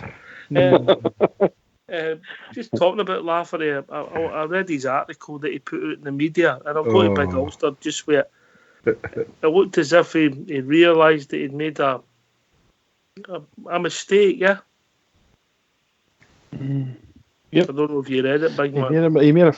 He made a very foolish mistake. That's how it goes. You do these silly things, and at the end of the day, Steven Gerrard done the correct thing. Once he was caught out doing that, it was a matter of you'll not be playing for our club. You know what I mean? We can't have people like that involved with the club, and we put the club first. So that's the way it goes. Big agent. Blew it for himself. He's only himself to blame. Twice. On you go, Albert. It says twice. The first time we left, where did he go? Switzerland or something? And then come back and then does what he does, and you're sitting going, you just don't learn from. There's just no too clever upstairs, by the way. You just don't learn. Aye, well, they'll regret it, mate. I mean, obviously, he's a professional football player. We try to get another club, and we'll maybe had to give him a few quid that takes the pressure off him, but he's still got to get another club, isn't he? Mm-hmm. You know. Right. Yeah, he'll probably go back to Hearts, in my opinion. We'll wait and see. I don't know if the Hearts fans would be too keen, mate, because he walked out them at the first opportunity. No. Yeah.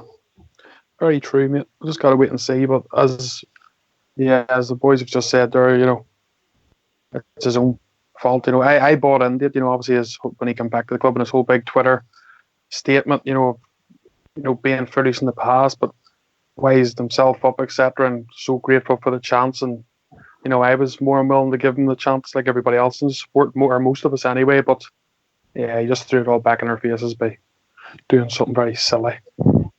He'll end up at Kilmarnock. Everybody ends up at Kilmarnock. I mean, McCoy's went down there, Durant was down there, Broadfoot's down there, Buck's down there. So I think that's where he'll end up down there. Stevie Smith was there, McCulloch. Aye, there you are, that's me. It seemed to they float out of Ibrox and the first port of call they hit, you know what I mean? Their boat hits is Kilmarnock. It's a strange one, man. He's gone now anyway, so he ends up where he ends up, so it's none of your business where the big boy goes now. It's a shame, but there you go, that's it. Now the third striker.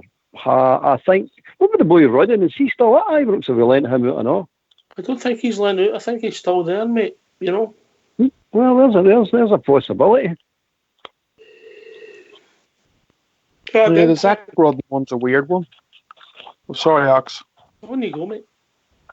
No, I'm just saying the Zach Rodden situation was a weird one because last season when we were playing pre-season games, he put Zach Rudden on the park a few of the friendly matches what we had at Ibrox, and I think he scored a goal, and Gerard was quoted after the game saying that it's the first goal of many for Zach Rudden in his Rangers career, but these seem to have fell by the wayside, hasn't he? I don't think he was involved in any friendly games this season, so I don't know what's happened to him, unless he has the injury I don't know about, but I don't think he was involved at all this season, was he?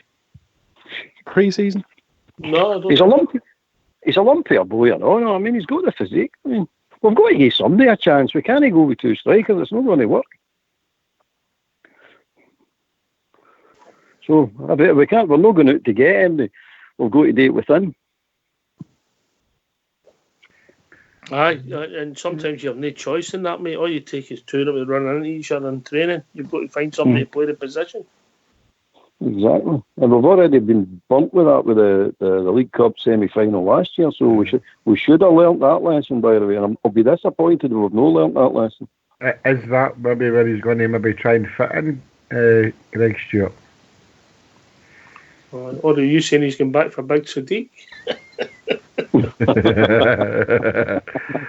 Oh, Big Sadiq. Well, I think I was reading that one of the guys from Four Lads Had a Dream was on his own personal account. He had wrote that he had heard that there maybe be another forward coming in, and them guys seem to normally have their finger on the pulse. So I think we maybe see another striker coming in at some point. Maybe it's just to do with, as you said earlier, the Rocks. When the window closes down there in the top league, and as you say, maybe trying to move players on. And they've seen that the likes of Kent, etc., being a success up here in Scotland and playing European football and stuff, so maybe that's when you'll get a decent quality of striker coming up.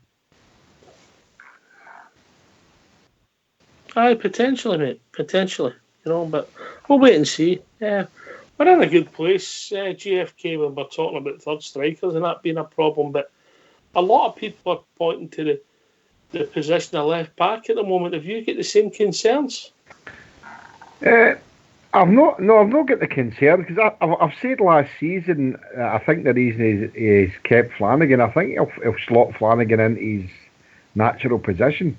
I really do.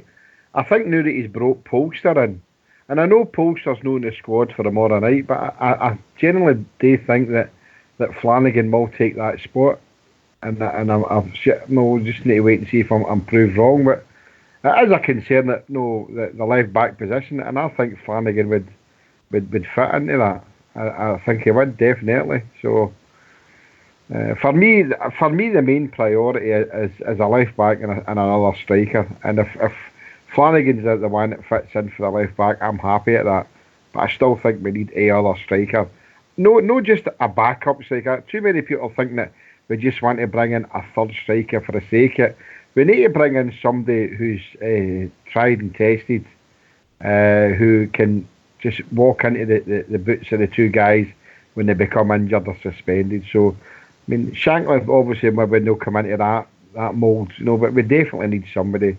And as you mentioned the guy McGuinness last week, that's the type of a player who's been there and done it. So, if we can't afford to go and buy MD, is there MD in the Championship and loan that we could get for a decent wage? I don't know. I mean, there's nobody I can actually pick out. I've looked at a few, but they're on silly wages. But it'd be Flanagan for me. I'll just need to see. That's that. Has anybody else got the same view about positions? I mean, obviously, if Bridge was here, he's been known for. He wanted a 6'3", a left-footed centre half, and he seems to have ticked that box. We forgot about the big man Hollander. We maybe start seeing him shortly, mate. He must be getting up to fitness now. He's not in the squad for tomorrow night, but he's going to start appearing. So, is left back the problem area? Albert? Absolutely. I said at the beginning of the season that was my concern. I'll give Barisic a chance, but if he doesn't hit the ground running, we're in trouble in that left back area, and he's not hit the ground running. No, so far. You're still sort of hoping he's going to be all right, but He's no good at it. I'm kidding myself on here. He's just no good at it. The boy is no big. He's trying to look if he's got big, and he's trying to get involved, and he's trying to show heart. It's no there. It's just no there. You know a player when he's faking it, when he's running over, jumping into the with the rest of the player. You know somebody's faking it and putting it on, and my heart's no in this. You could just see his heart's no in it. And then you see when I'll get into a hard tackle. I mean, a hard tackle with him. My wee sister can tackle harder than him. And then you're up for a fight. I mean, that guy, Power smashed him off the park, and he gave the thumbs up to the guy. If he doesn't give the thumbs up to the guy's getting sent off. But he gives the thumbs up, and I went, that's a sign of weakness, son. You're fear in case he comes near you again. Nah, no for me. No for me. We're in trouble. We need a left back. Halliday will do certain games, definitely, but he'll not do in all your games. Same as Flanagan. Flanagan will do in certain games. So mix and match between the two of them. Probably we might get away with that. But no Barisic. I'll no work with Barisic. I can't even think of a team in Scotland play him against that I think he would shine. Not one team can I think of. Fox? I would such high hopes for Barisic, but at the moment doesn't look as though he's going to make it. Out of the two that's left, Flanagan and Halliday, I would rather play Halliday because he does offer some sort of threat going forward. And we need that in a 4-3-3. That's where your width comes for Tav and then whoever's going to play on the left-hand side. At least Halliday gets forward. And I've noticed that he's getting forward more and more games as he gets more and more confident. And he can put a good ball in as well. So at the moment, Andy Halliday for me would hold down that position until we do find somebody with a bit of pace and that can tackle, you know. Big Ulster. Yeah, I would agree with that. I just don't think Barisic has it. Being a Croatian international and getting into that first 11 the last few games, you would think that would be some quality to have there, but it doesn't seem to be for him. As I said the other last night, Ox, obviously being in the home end at Kelly, I got found out because I was too engrossed in the game and Barisic was doing my head in that much. I actually screamed out for Gerard to get him off the pitch and put somebody else on, which gave me a few bad looks. Forgot myself for a second, but I was just frustrated watching him. Halliday for me has a lot of heart. He can do a job for you, as Foxy says. He does offer some good play and attack, but he's not the man that you want to go and be winning titles and having him in your first 11, but he's a good person to bring on and have when you need if you get injuries. And Flanagan is a decent player, but when you come against top quality teams that we did sometimes in Europe, he was being found out because you can just tell that, yes, he's a decent defender, but he was a right-footed player playing at left back and he was found out a few times. So if there's a bit of money there, I would definitely be looking to get somebody at left back with quality. GFK. No, I still stand by it. I know about Barisic now. I think his time has came and went, but I think we've got a ready-made replacement there, and John Flanagan. So Andy Halliday for me can sometimes become erratic. I know he's done well for us and the times he's come in, but I still think Andy Halliday just be a bit part player this season, and I'm looking for him to have a steady left back there. For me, that's John Flanagan. I said it last season. I think he's building up to him becoming his left back. That's his natural position, and he played well there for Liverpool. So I'll stand by that. Natural position, left back. Who, Flanagan? Aye. Of course it is. Right footed. Oh, right back. No. Oh, he's a good left back. He's a left back. He's a right back. He's a right back. He was playing left back for us, Jimmy, because he obviously couldn't get in the team because Tavernier holds that position. But for Liverpool and stuff, when he was playing, he's predominantly a right back. I still play him at left back then, before Andy Halliday. Sorry about that. No, it's just I'm saying that he's a natural fullback, but he ain't a natural right. I thought he could play both sides. No, that's when you see the flaw in his game, because anybody who goes outside him, takes him on the outside, goes in tackles with his right foot all bare, doesn't he? Aye. He crosses his right foot over his left to make a tackle when somebody goes down the outside of him. It's definitely a weakness. And when you see him going up the wing as well, when he ever goes up the wing, he's got to cut into his right to cross the ball, which curls the ball to the near post. What you want is your left back to curl the ball to the back post. So there is weaknesses with him all the time. But he's defending wise, he's solid to a certain extent. But I like the boy when he goes into a tackle. He doesn't mess about. He goes in to win the ball, you know what I mean? And he's solid that way. So Halliday's got weakness. Flanagan's got weakness. Barisic has got big weaknesses. So I was surprised whenever I went for that boy low. It was loan with Aberdeen. I think it was Derby. He was fair. I was surprised. But I thought he was a decent left back. I liked him. We couldn't go for him though, mate, because did he not do a bit of slabbering about Rangers last season or something on the media when he was playing? You might be right, maybe there's that much slabbering about Rangers. I don't know who did it anyway, but you might be right. There's that much going on. You lose track, don't you? Yeah, you got to get these streets in Glasgow now with skates on, by the way. There's slammers all over the streets about Rangers, especially down at Ibrox way. But I liked that boy anyway, you know what I mean? But as a forget about the slabbering, as a player, I thought he was a decent left back. I really did. Is that the problem position for everybody? Well, for me, it is. I think the rest of the team's quite set, apart from the third striker. But apart from that, I think the team's quite set. It just needs to settle in now, and we need to find the strongest team, and we need to find the strongest formation. And I don't go with this 4-3-3 crap. I don't like that formation. I never have and I never will. I don't mind playing it in certain games, but we've got to be adaptable and play different formations for different games, you know what I mean? I quite like that. Try different tactics and things like that. This is no work, we're going to try that. And definitely don't do a war button. I just can't go that stupidity anymore. JFK. Aye.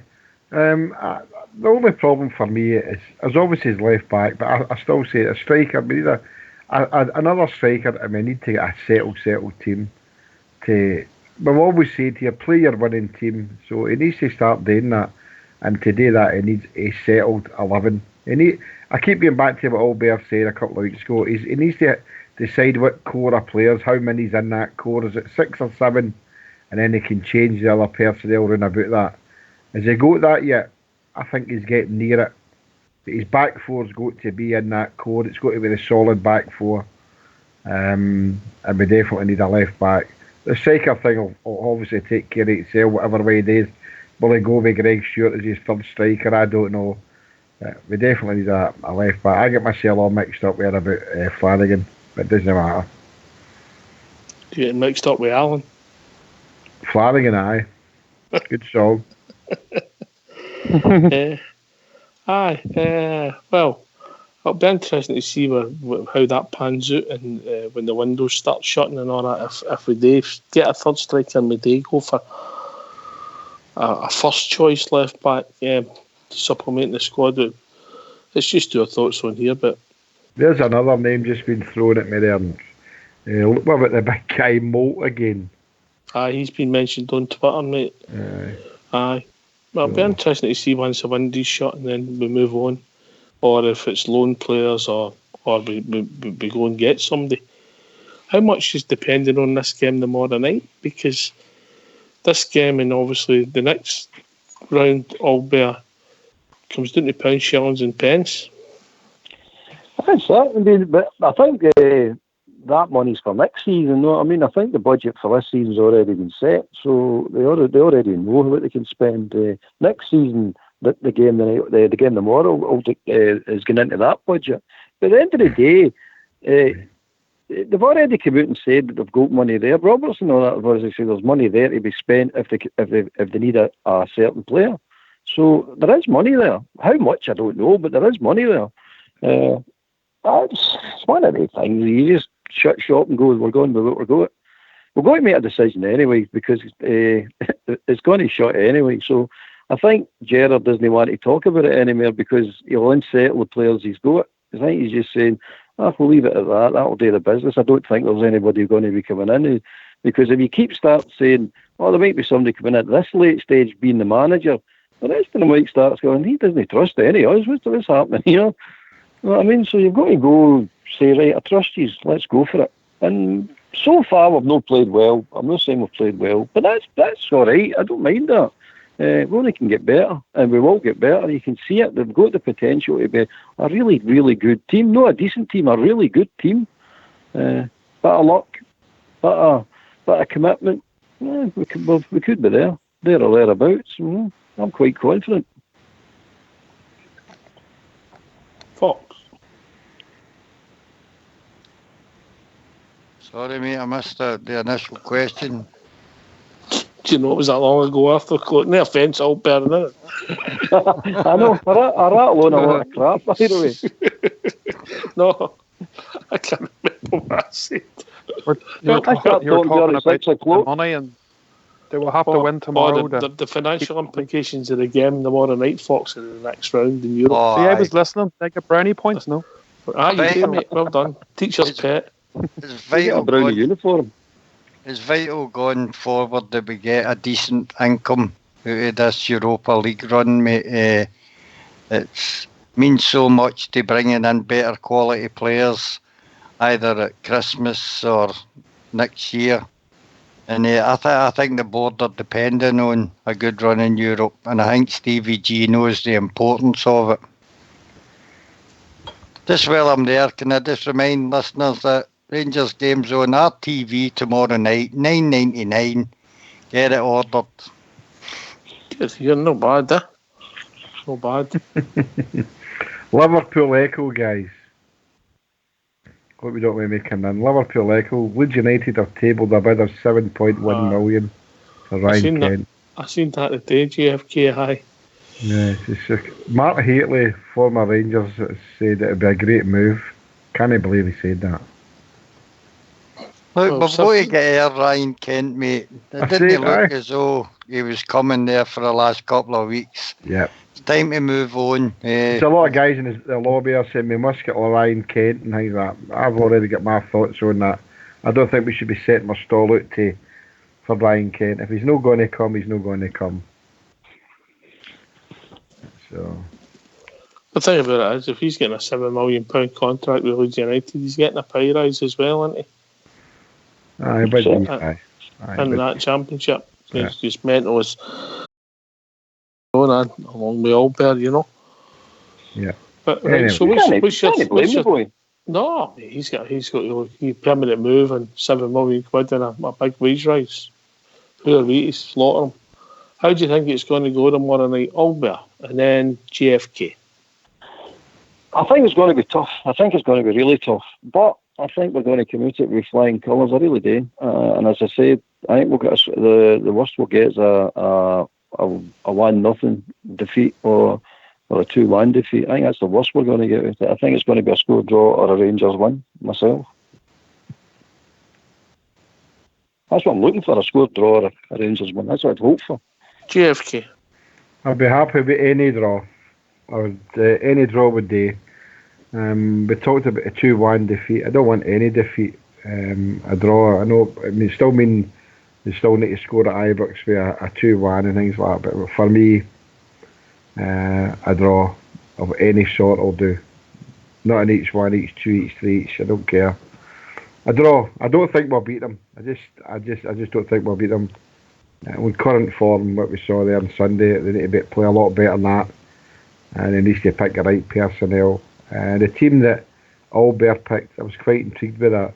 So that'll be interesting to see once the team's picked tomorrow. But I'm going for a draw of any kind would suit me, no problem. But I can't see us winning it. Hope I'm wrong.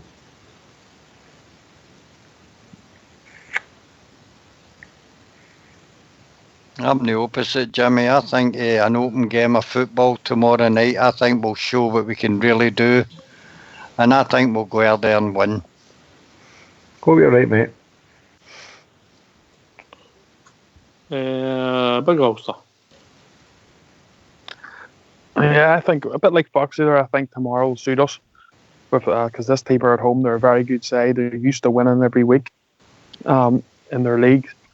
So their home support will be expecting them to come out all guns blazing. I think that'll help us, especially on our counter attacks.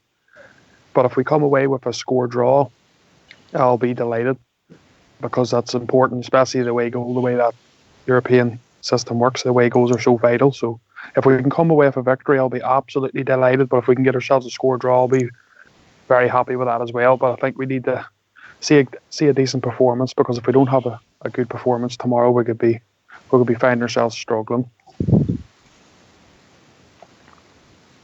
Well, put it this way: if we played the way we played against Kilmarnock, we're in trouble. Yeah. But I don't think we will, mate. It's a different game, you know. I don't think we will either, mate. We've done the same ourselves, mate. Look at us. When we got the FA Cup final, there was no team that defended as much as what we done, and we scraped through. We were very little wins and very little goals because we were so disciplined in defence, and it's very hard to break down sometimes. But as Foxy says, this will be different tomorrow. This team will have to play, and we've proved before that when teams come to attack us and leave themselves open on the counter, we are very good at manoeuvring the ball and getting ourselves up the pitch and exploiting weaknesses. So I think it'll suit us tomorrow. And just on that point of the UEFA Cup, we went to the UEFA Cup playing that football and we get labelled anti-football with the Scottish press and everything. Kilmarnock and Livingston and all them do it, and they're considered well organised and good defensive exhibition. It's funny how different people see different things out for different teams. Anyway, I divert, sorry. I wouldn't bother too much with that individual, says mate. That's an eye. Did you see what the four lads had a dream said today? I thought it was a statement or when it came out about that trumpet on BBC. They slaughtered him. They absolutely slaughtered him for the game on Sunday. It's quite interesting reading. What one for the BBC? You've got quite a choice there. Michael Stewart. I read it myself. Right. I don't even like saying his name, Jimmy. He's just a TIT. You know what I mean? I think I had a wee swatch about the forums in 1872. I've done an update on the BBC saying that they lied again by saying that Rangers never give them any knowledge of our diversity campaign, and they're now 1872 now getting stuck into them for that. So that's another lie they've been caught in. Good. Well, it seems to be the week there. It comes back to what we were talking about last night, Ox, doesn't it? You know, why is our own supporters groups having to defend our club when it should be our club coming out and taking these people to task? Well, Rangers said that they gave notice of concern regarding the gate and regarding that wee sheds, and the Kilmarnock have come out and denied that Rangers ever said anything to them over it. But there you go. So that's a surprise. So they're just basically calling us liars. That Stuart's just basically calling us liars. Know what I mean? It's unbelievable. It's just unbelievable. Sorry, ending a note like that, but I didn't mean to do that. No, that's all right, mate. That's all right. But, so tomorrow night, big game. We'll give you our team. We'll give you what we hope how it's going to pan out within reason. Who's getting the goals tomorrow? Or is that an ongoing issue? Fox. No, I don't. I really don't mind who scores for us, mate. I think if Alfredo starts, he'll be the workhorse. Hopefully he gets a chance and put it away. But Arfield's quite handy. Aribo's quite handy. The boy Ojo, if he plays, can score a goal. So we've got a wee choice of goal scorers. So I'm not particularly worried where it comes from, as long as it comes. Alba, then GFK. Well, I think the goal threat, the team I picked, the goal threats are going to be Katic, Edmondson, Goldson, Aribo, Ojo and Morelos. That's the goal threats for me. Any one of them can score for set pieces, Ojo for open play and Aribo for open play, and Morelos. So, definitely. I think we'll get a good goal threat going forward with that team. I agree with you, Ox. I don't think they should play Arfield. That boy just looks if he needs a rest. He really does, man. He looks completely and utterly knackered. It looked as if he was running an empty for me on Sunday, mate, if I'm being honest, you know. Yeah.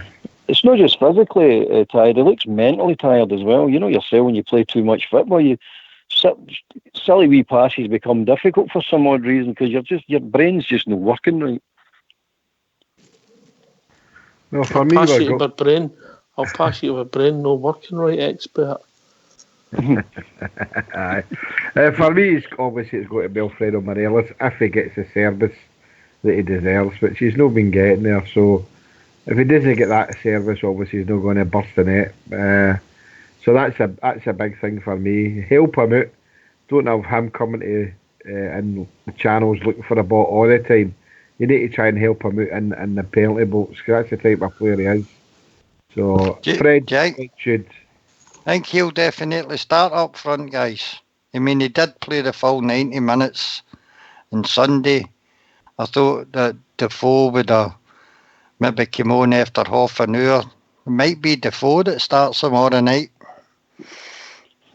Are they pressing us back, folks? I don't know, he might definitely be Defoe, but I think it'd be the wrong move if they're pressing us back.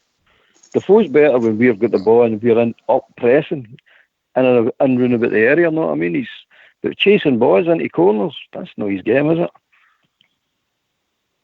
No. That's certainly isn't Fred's. Does anybody see any maybe surprises coming in that we're not expecting? If I see it, it'll not be a surprise, then, won't it? No, could we see us go 3 at the back? You might be right, mate. I was thinking that myself the day as well. I'm thinking again, that might be a wee curved ball. That's a good shout. I don't think we could do that. 5-3-2. And 3-5-2. Maybe I think it'll be a 4-5-1, mate. I think so myself, mate. I think you're spot on. You know, I've been mine before. I think it was 86 Ulster. 86. I just can't wait for tomorrow, to be honest. I'm excited. I like to see our team being, against good quality teams, I guess, because it gives us, lets us sort of know what level we really are at. And it really challenges us. So I'm excited for it. But as you were saying about goal threats, as the boys have said, there's goal threats all over the pitch. With corners, your Goldson and Kadich are more than able to get themselves up and header towards the goal. We've seen that time and time again, especially from Kadich. And when you've got the likes of Ojo and Aribo, they'll get a wee bit more space tomorrow. And when we're counter-attacking, and we've seen them, scoring a couple of crackers already in pre-season this season, especially Ojo scored a couple of lovely finishes, and then you've got obviously Morelos, etc. But it'll be interesting. But just the point that Fox made himself, if I see Defoe playing tomorrow, I'll not be disappointed because I think any of the two of them can do a good job for us. We've seen that towards the end of last season when Defoe was called upon. We probably had our best run of form that we've had in many a year in the top division. So if he gets the nod, I'll not be disappointed. It'll be interesting to see how it pans out. Listen, lads, can I thank you for taking the time to join us here on the panel? Can I thank everybody that joined? Magpie in particular, always a good laugh when Magpie joins. This has been Rangers Radio. Thank you all for listening. We'll be back tomorrow night after the game at our usual time at 9 o'clock. It's a 7 o'clock kickoff. I felt 6 p.m. was just a bit early for people for a show. So we'll be back after the game at our usual time at 9 o'clock. Hopefully talking about a Rangers victory in Denmark tomorrow. To all the Rangers fans all over the world, particularly in this wee Rangers station, please keep it going for the Rangers because the Rangers need you. See you tomorrow. Take it away, Fox.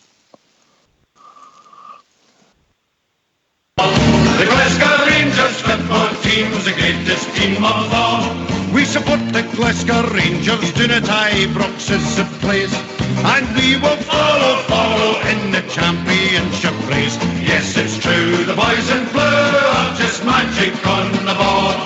The Glasgow Rangers football team's the greatest team of all. It's true, the magic boys in blue are the best team in the land. You've got to queue and govern to get a ticket for the stand. Yes, it's true, the boys in blue are just magic on the ball. The Glasgow Rangers the greatest team of all. We've spent a lot of money on great players, yes, that's true. But the Rangers fans deserve the best from the boys in royal blue. Yes, it's true, the boys in blue are just magic on the ball. The Glasgow Rangers football team's the greatest team of all.